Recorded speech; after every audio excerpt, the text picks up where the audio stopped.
म्हणून बाकीचे जे हे आहेत शेंदरी हेंदरी दैवते कोण पूजिती भूते खेते आपुल्या पोटाशी रडते मागती शिते अवधान. अंगात येतंय का तुमच्या इथं बायाच्या अंगात? तुमच्या इथं काय नाही अंगात येत. अंगात येणार म्हणजे येत असलं तरी नाही म्हणाय बसलेत. बरोबर आहे का नाही?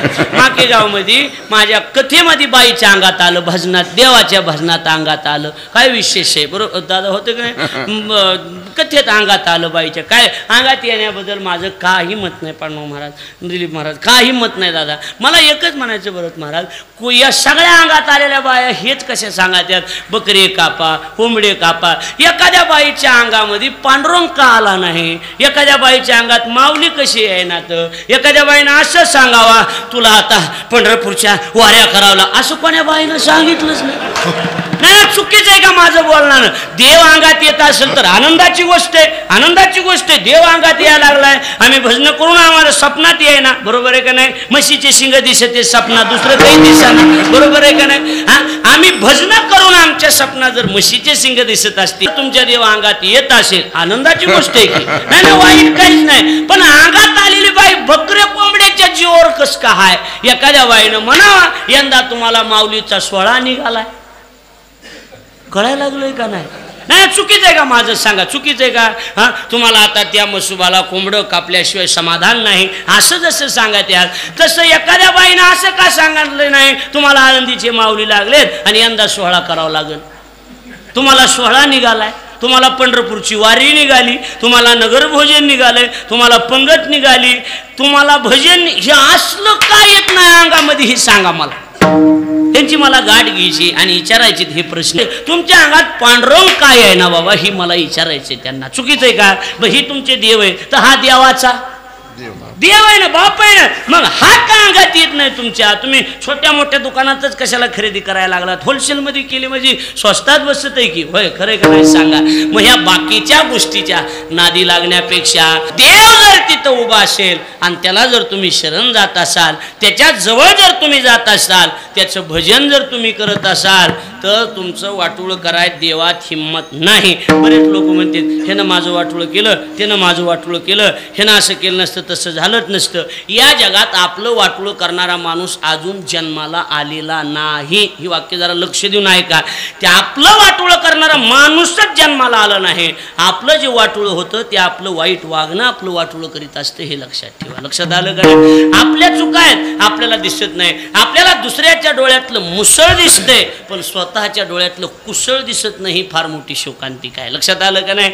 आणि काय एखादा का साठे महाराज आहेत ना, साठे महाराज फटकन बोलते, यापेक्षा ते कीर्तन चांगलं करतात याच्याकडे लक्ष दिलं पाहिजे. लक्ष देते का माझं बोलणं? चांगलं दिलीप महाराज हे गावातला असू द्या पण चांगलं बोलतोय हे महत्वाचं आहे ना. बरोबर आहे का नाही? कुठलं का असाना, गावातला असू बाहेरचा असू हे महत्वाचं आहे. आम्ही रस्त्यानं चाललो होतो. आमच्याकडे ज्यांनी मला माळ घातली ते पांडुरंग महाराज मुंडे म्हणून तुम्हाला माहीत असले तर, त्या पांडुरंग महाराजाने आम्ही रस्त्यानं चाललो होतो. लहानपणातलं बाळकडू त्यांच्याकडून मिळालं मला माळ त्यांनी घातलेली.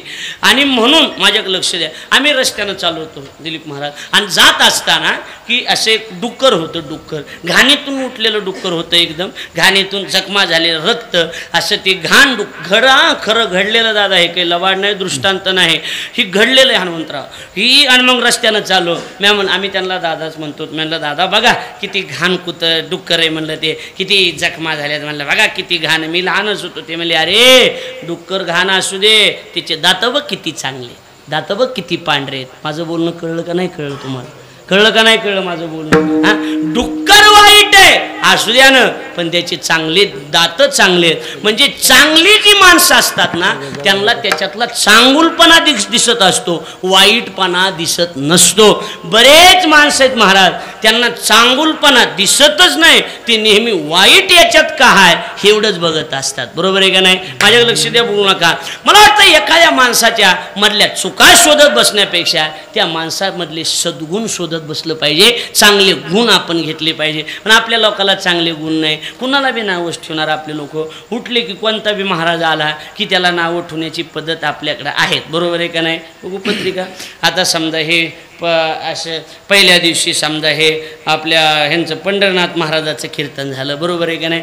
जवळचे बेंडेवाडीचे पंढरनाथ महाराज, आपण म्हणलं ना पंढरनाथ बाबा ते का कीर्तन होतंय पहिल्या दिवशी मागणी पर आपण काही बी आपलं बघा चालायचं जुनं झालं नावच ठेवले. दुसऱ्या दिवशी गेजग्या महाराज आले नाही, ते मुंडे महाराज आले, बरोबर आहे का? आज कसं वाटलं? चलतच असतंय, होतच असतंय. बरं, आता हे मालकाचं कीर्तन झालं, आता कवा संपलन, कवा सुरू झालं, कवा आले कवा गेले, मेळ बी नाही काही नाही झालं. बरं, साठे महाराजाचं कीर्तन झालं, आज कसं वाटलं? ठीक आहे, कीर्तन आहे का काय उगावतावर उभा राहून गप्पा हाणल्या आणि कुंकड बी, बरं ठीक आहे बाबा झालं. पुन्हा हे उमेश महाराजाचं कीर्तन, आता कसं वाटलं? एवढं जड आपल्या इथं जमत नसतंय, काही बी सांगा. बरं, हां. पुन्हा हे आदिनाथ महाराज लाडचं कीर्तन झालं, आता कसं वाटलं? बंदुकीच्या गोळ्याचा आणि कीर्तनाचा काही संबंध आहे का? म्हणजे नावच ठेवत बसणार कुणाला बी, बरोबर आहे का नाही? आता समजा गुरुजीचं कीर्तन झालं, गुरुजीचे काय 25 वर्ष झालं कीर्तन असते, काय सांगते आणि ती व्याकरण त्यांची त्यालाच कळत आहे, आपल्याला काही कळत नाही. मग आपली भावना आहे म्हणून आपण जाऊन बसतो. बरं, दिलीप महाराजाचं कीर्तन बोंगळा आमच्या साईड बोंगळा फिरलेला आहे, मला एका महाराजाला नाव ठेवायला जागा नाही, असा महाराजाला त्याला नाव ठेवायला जागा नाही. सगळ्या अंगानं परिपक्व तसे भीमसिंह महाराज होते, बरोबर आहे का नाही? परिपक्व, नाव ठेवायला जागा नाही. त्याला आता त्याची मावशी तंबाखू खाती, म्हणजे ते नाव ठेवायचं का? त्याची मावशी तंबाखू खाण्याचा ह्याच्या कीर्तनाचा काही संबंध आहे का? सांगा, काही संबंध आहे का? नाही. म्हणजे आपल्याला दुसऱ्याच्या डोळ्यातलं मुसळ दिसतंय, पण आपल्या डोळ्यातलं कुसळ दिसत नाही. पण एक वाक्य लक्षात ठेवा, आपण ज्या वेळेला दुसऱ्याला एका बोटानं वाईट म्हणतो त्यावेळेला 3 बोटं आपल्याकडे असतात, ही गोष्ट लक्षात ठेवा. लक्षात आलं माझं बोलणं? 3 बोटं आपल्याकडे असतात. आपण एक गुण याच्यातून घ्या, आपण परमात्म्याची सेवा करा. आज पांडुरंग महाराजांचा एवढा मोठा सोहळा होतोय ना, एवढा वारकरी सोहळा होतोय, 160चा कार्यक्रम होतोय, काय घेतलं याच्यातून? तर एवढं घरी घ्या, आयुष्यात आपल्याला कधीच कुणाला वाईट म्हणायचं नाही. आपल्याला नाही पटलं त्याच्या कीर्तनाला यायचं नाही, पण आपल्या तोंडानं वाईट बोलायचं, बोला की नाही. कुणी असू, परमार्थ असू. जरा बोर व्हायले का? च्या सांग का? हा दे सांगा, म्हणजे मग घर आहे का इथं? सांगा म्हणजे काय, मी सासरवाडी का काय? लक्षात आलं का? मी सांगू का म्हणलं तुम्ही नाही म्हणावं लागतंय. लक्षात आलं का नाही? बघा इकडं काय झालं विष्णू महाराज. हॅलो, बरं असू द्या, चांगला आहे. बघा इकडे लक्ष द्या. एकदा मोह कीर्तन संपलं कळालं तर मोह बंद होतं म्हणून मला काय मिळत नव्हता. मला इकडे लक्ष द्या, माझ्याकडे मला मिळत आहे. बऱ्याच गोष्टीचा मिळत लागत नाही मला, चिलर तर दिसतच नाही, नुसत्या नोटा दिसत, काय करावं आणि काय काहीच कळानाच गेलंय. बघा इकडे लक्ष द्या. महाराज म्हणतात की बाकीचं लोक काय म्हणतात, लोकाचाराचा तुम्ही विचार करू नका. मॉनिटर बंद पडले. लोकाचाराचा तुम्ही विचार करू नका, आणि जर तुम्ही मी सांगतो ते जर नाही ऐकलं तर तुम्ही वायाला गेल्याशिवाय राहणार नाही. तुम्ही किती संपत्ती कमवा आणि पोरं जर चांगले नाही निघाले तर उपयोग काय त्याचा सांगा. पहिला काळ होता की इथं करायचं आणि वरी फेडायचं. भाऊ आता इथंच करायचं आणि इथंच फेडायचं. ज्यानं मंदिराचे पटीतले पैसे हाणले, सप्त्यातले पैसे हाणले, ते वाकडे अवलादी जन्माला येतात, त्यांचे लेकरं वाकडे, आणि मग म्हणते अशी चालणार अशी चालणार. आपण म्हणलं तात्या काय झालं? मनका नाही देवाचा कण काय ते हे ध्यानात ठेवून. लक्षात आलं का? दलिंदरच माणसं आहेत. मला काही माणसाचा रागच येते महाराज, आता लईच राग येते, असं वाईट वाटतं काही माणसाच्या. आपण म्हणलं ना हिशोब सप्त्याचा, ह्या तुमच्या वह्या आणि तुम्ही मला नाही काय रोज नको करू, पण मागचं तर क्लिअर कर ना. तसं कसं जमा गचू वया फेकून द्यायला मागचं गतुडं तसं असतं का कुठं? सांगा बरं. सप्त्याच्या पट्टीतली 10 रुपये हो का माणसाने? सांगा, सप्त्यातल्या पट्टीची काही लाजा बिजा काही आहेत का नाही? आणि पुन्हा पोराने हाणल्यावर लय बेकार नाही. लोक लय लुटलेलेच नालाय का तू, त्याच्यामुळे तू हे हाल व्हायला लागले. कळायला लागले का बोलणं? उगाच कुणावर वाईट वेळ येत नाही. माझं कीर्तन सगळ्यापेक्षा वेगळं खरं, हे लक्षात ठेवा. खरं आहे, सगळेच गोड बोलतात, मी खरं बोलतोय म्हणून मला दुश्मन जास्त आहेत. लक्षात आलं का नाही? खरं बोलणाऱ्या माणसाला जास्त दुश्मन असतात. आपल्याला ते वर बोलणं बरोबर आवडत नाही. जे आहे ते आहे. कुणी सांगा बरं, तुम्ही वह्या नक्की फेकून द्या, तुम्ही एक सप्त्याचा कारभार करू नका, पण मागचा तर हिशोब क्लिअर पाहिजे का नाही? बोला की, बरोबर आहे का नाही? हा असं असतं का कुठं? सांगा. मंदिरातले पैसे खाऊन घर बांधलं, असं जमत असतं का कुठं? जमतंय का कुठं सांगा ना. नुसते हसू नका, माझ्याकडे बघा. नुसते हसत येत एकमेकाकडे बघत येत, माझ्याकडे बघा, कुणाकडेच बघू नका. कळाले. आम्ही हमेशा सांगतो गावाचं, देवाचं आणि भावाचं ह्या 3 लोकांचं ज्यांनी ज्यांनी खाल्लं त्यांचा दुपारा खोटा उपटाल्याशिवाय राहत नाही. लक्षात ठेवा. कधी गावाचं खायचं नाही, कधी भावाचं खायचं नाही, सगळ्या भावाचं कधीच खायचं नाही, अजिबात नाही महाराज, खायचं नाही. भाऊ जर 20 वर्ष मुंबईला असला आणि इकडे हे जमीन करत असला तर जुनी पद्धत होती, जुन्या लोकांना विचारा, त्याचं लग्न झालं की त्याला अर्धी देऊन टाकायची. होतं का नाही असं सांगा बरं महाराज. भावाचं कधी खायचं नाही, गावाचं खायचं नाही आणि देवाचं कधीच खायचं नाही. कधीच आपलं चांगलं होत नसते भाऊ. हिला बायाने नीट ऐका, कधीच चांगलं होत नसते. त्याच्यामुळे आम्ही हमेशा सांगतो आपल्या खिशात पैशाचा खळखळाट असावा, पण भाऊ त्या मागं कुणाच्या 1 रुपयाचाही तळतळाट नसावा. हे लक्षात ठेवा. तळतळाटाचं कधी खायचं नाही, तळतळाटाचं कधीच पचत नाही, अजिबात नाही. त्यामुळे सगळ्यांनी जाताना माझ्या पायावर 100 ठेवा. काही नाही संग येणार, काही संग येणार नाही. मला एक जण मला तुझ्या पायावर ठेवलेले संग, मी टायर टाकतो गाडीला, तुम्ही द्या फक्त माझ्यावर. लक्षात आलं का नाही. इकडं लक्ष द्या, इकडं लक्ष द्या, माझ्याकडे लक्ष द्या. माझा उद्देश तसाच होता. बघा इकडं लक्ष द्या, माझ्याकडे लक्ष द्या. इकडं हसं जा, थोडंसं हसं जा. मोकळं होतंय माणसाचं मन बी मोकळं होतंय. कारण प्रपंचात आंबट झालेले आहेत माणसं, बरोबर आहे का नाही. लय आंबट झालेले आहेत माणसं, एवढे आंबट झालेले आहेत की यांच्या आंबटपणाला सीमाच नाही. आता माझ्याकडे लक्ष द्या, 2 मिनिटात लक्षात येईल. आम्ही सांगतो ते जर तुम्ही नाही ऐकलं तर मग ते पिंगळा म्हणतो ना आपण, हे जरी नाही आलं तरी दुसरा येईल. सरते शेवटी बा काळ बांधून नेईल. बरोबर आहे की नाही. एका जनार्दनी आमचे काय बा जाईल. कुणाचं जाणार नाही, तुमचा जन्म वायाला जाईल. मग तुम्ही जन्म वायाला घालवू नका. आणि जर भजन केलं नाही, देवाला भजला नाही तर नाही तरी गेला जन्म वाया. तुमचा जन्म 100% वायाला गेला असं समजा. मग महाराज एवढा मोठा काय बिभीषण, किती मोठा बिभीषण, रावणाचा सक्का भाऊ बिभीषण, त्यानं आपल्या सख्या भावाला तोडलं का नाही सांगा बरं महाराज. आणि कुणाला शरण आला, रामाला शरण आला. तरी संतांनी त्याचं कौतुक केलं नाही. संत म्हणले मूर्ख बिभीषण तुझाला शरण, लंका राज्य दान मागितले, मनसी बिभीषण शहाणा तरी तो महामूर्ख जाणा. एवढा मोठ्या बिभीषणापेक्षा जटायूला मार्क दिले का नाही.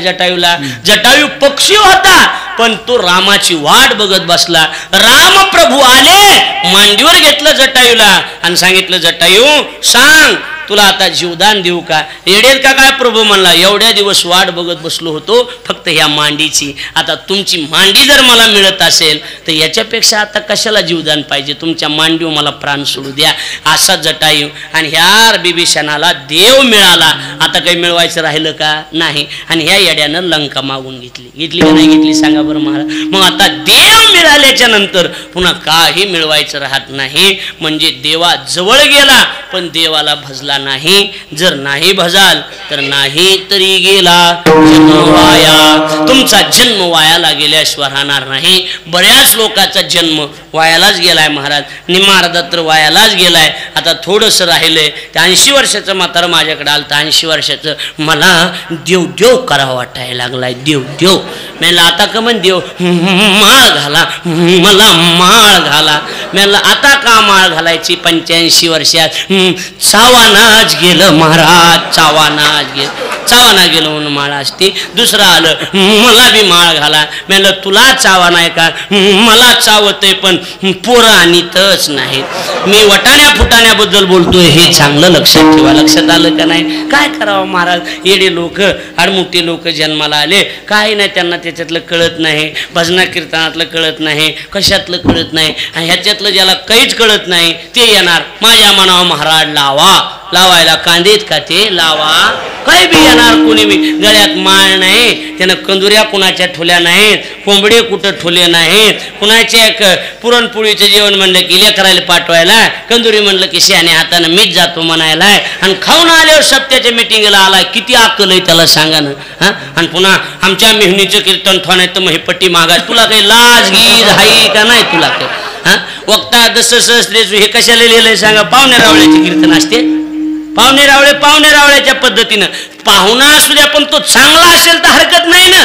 हरकत आहे का? पण त्याला काय येत नाही आणि का ठेवीत नाहीत, मग पट्टी महागाय, तू ही पट्टी घेऊन जा. हो का, हे तुमच्या डोक्यातलं काढून टाका की आपण वर्गणी नाही दिली ना आपण बाजूला निघलोत म्हणून सप्ताह होणार नाही. ही देवाचं काम आहे. ही कुणीच बी रुपया नाही दिला तरी होऊन जात असतं, ही ध्यानात ठेवा.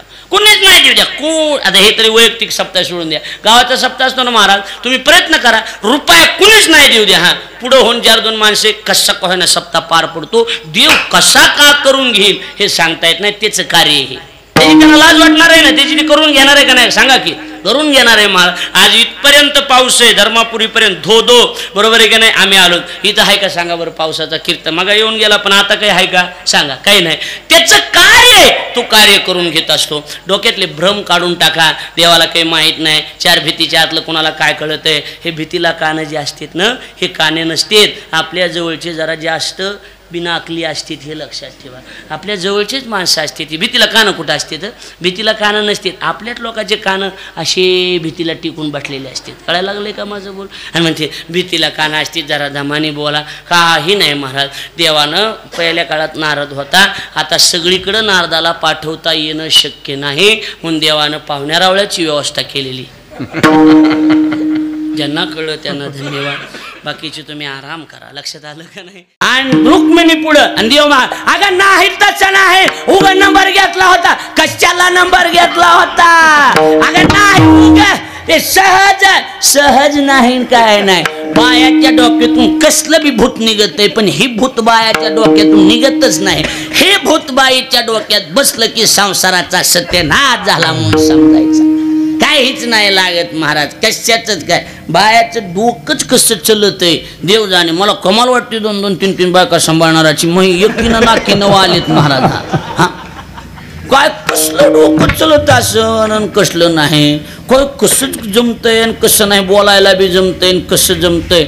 महिनाभर दिंडीत एका महाराजा संघ आम्ही, आणि दिंडीतून घरी आलो तर आल्या त्या महाराजाच्या इथे गेलो की बाईनं सुरू केलं, आलात का? कशाला आलात? तिकडेच राहायचं पंढरपुरात, या हांडा आणा पाणी, पेटवा चूल, कानात काय खुट्या ठोकल्यात का? कळत नाही का? आणा पाणी. हा तिकडेच राहायचं, इकडे कशाला आलात? पंढरपुरातच राहायचं, तिकडेच बघायची एखादी धर्मशाळा.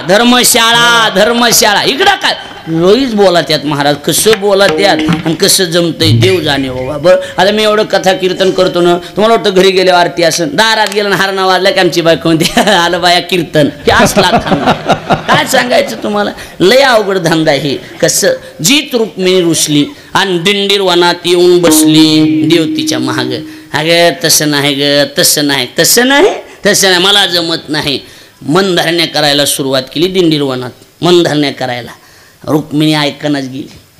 आता कसं असतंय, लईच बायकोला राग आला तर आपण त्याच्या राखील वाचायचं नाही, बोलायचं नाही. आपण बस स्टँडवर जाऊन एक चक्कर हाणून यायचं, आपोआप राग शांत होते. तिचा राग शांत, तोंडाला तोंड लागलं की भांड्याला भांडं लागलं की वाढत चलते. बरोबर आहे का नाही? वाढू दे. ती रागात आली की आपलं उठायचं निघून जायचं. 10-10:30ला तिचा आपोआप फोन येतो, गिळायचं नाही का? आपण म्हणायचं हा गिळायचं काय? ती म्हणणार, आपण म्हणायचं काय केलं गिळायला? मग जास्त गरम होणार, ईश केलं ईश. बर जेवून झोप, मला उशीर होईल. हे बी नसलं कळलं तर मला ईश द्या आणून. तुम्ही आता काय करता कळालं का तुम्हाला? लक्षात आलं का नाही? हे असं गरम झालं की थोडं आपण नरम व्हायचं. कळायला लागलंय का? नाही तर बाया अरे ना, आणि त्या नवरा बायकोच्या भांडणात शहाण्याने पडाय तथ्यच नसते त्याला. काही आकार नाही उकार नाही त्याला. काय चलतच भांडणं लागत आहेत, बोलत भांडणं लागत आहेत. कशी लागत आहेत? बोलत सहजच भांडणं लागणार. कळलं काय असं काय नाही उगच भांडणं लागणे. अगं गोड बोलायलेत नवरा बायको, मस्त जेवायला वाढलंय आणि सहज नवरा म्हणला ह्याच्यात मीठ नाही जिबीला चावना. माझ्या जिबीला नीट बोल, तुला हिशोबान सांगायला लागलं. हा काय करणार मग जीवट मारून टाक. हा मारावर हा तुमच्या धमक आहे तर मारा. तुला एका भाषेत सांगाय, तुम्हाला बी सांगायले, तुला तुझ्या मायबाप आहे. हा जाते मी, मला बी नाही राहायचंय. हा भर पिशवी नेऊन घालतो. हो भरते, भरली पिशवी की लगेच गाडी इथं राहिलं, हो गाला नेऊन लगेच गाडीवर बसलं की बस स्टँडवर नेऊन सोडलं. बायको एसटीत बसलेली हो खाली उभा, आणि मग गाडी निघायला 10 मिनिटं वेळ. आणि मग वरून सांगायला लागली बघा चालले मी, पण तुम्हाला सांगायला लागले बारक्या डब्यामध्ये शेव चिवडा ठुलेला आहे, तेवढा चिवडा खाऊन घ्या. तुम्हाला शुगर आहे, गोळ्या टायमाला खात जा. त्या बारक्या डब्यामध्ये खाली गुलाबजाम ठेवलेले आहेत, मोठ्या डब्यातला याचा चिवडा केलेला आहे, टायमाट टायमाला खात जा, जेव्हा जा, काळजी करी जा. हे बघा, आणि मी चालले माहेराला, घरी कुणाला आण नका.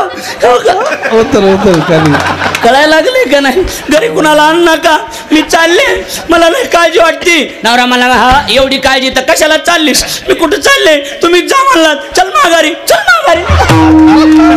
काय लागत काय? निघाले माघारी दोघं बी. ही असली भांडणं असते, शहाण्यानं त्याच्यात पडायचं ना. ही दुपारा एका जागी येते, माणूस तोंडावर येते, लय अवघड होते. इकडं बघा, लक्ष द्या. बघायला की आता होय का घेऊ अजून थोडं? घ्या. आणि थोडे 1000 वाढून द्यायचे वेळेला घ्या, ऍडजस्ट करा आता, ऍडजस्ट बघू पुढच्या वर्षी. पुन्हा बोलवतच नाही, असलं गाव हे, त्याच्यामुळे मी पैसे मागत नाही. लक्षात यायला लागलंय का नाही? बघा इकडं, लक्ष द्या. एवढा विषय क्लिअर करून टाकू. कुठवर आलत? कुणाच्या बापाला माहिती कुठवर आलत ती. बरं वाटायला बसलो तर आम्ही आपलं दिंडीरवानात. देव म्हणले आता ही लयच गरम झालेली, आपण थोडं नरम व्हा. मग देव म्हणले कामात काम करून घेऊ. बऱ्याच दिवस झालं पुंडलिक बसलेला आहे, आपण त्याची भेट घेऊन त्याचं काय काम आहे ती बघून येऊ. रुक्मिणी तिथंच राहिली आणि दिंडीरवानात, आणि भगवान गेले आणि पुंडलिकाच्या जवळ गेले. हरी. आणि पुंडलिकाच्या जवळ गेल्याच्या नंतर पुंडलिका,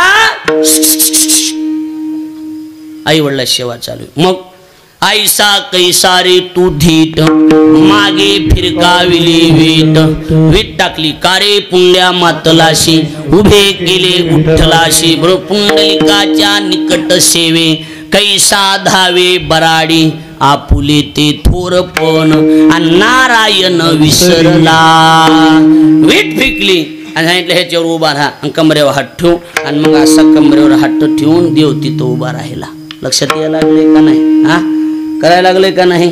म्हणून कटी कर समचरण साजरे, राहिला भिवरे तिरी उभा. भिवराचं एक राहिलंच वा. ही आज दुसरं सांगितलं, ही काय सांगायचं. एवढं आहे का? घडू नाही घडलं चंद्राकून पाप घडलं. कोणाकून काय घडलं? गुरु पत्नीशी रत झाला, क्षयरोग त्या चंद्राला. गुरु पत्नीशी रत, चंद्राकून पाप घडलं. पाप एवढंच ऐका आता, पाप घडलं आणि म्हणले ह्याला प्रायश्चित्त द्या, ह्याला प्रायश्चित्त द्या. असं मोकळं सोडून जमणार नाही. सभा भरली. म्हणले मग आता काय करायचं? म्हणजे ह्याला अध्यक्ष कोण? म्हणले अध्यक्ष तुम्ही काय करा, महादेवाला करा. कोणाला करा? महादेव जो निर्णय देतील तो मान्य. ठरलं.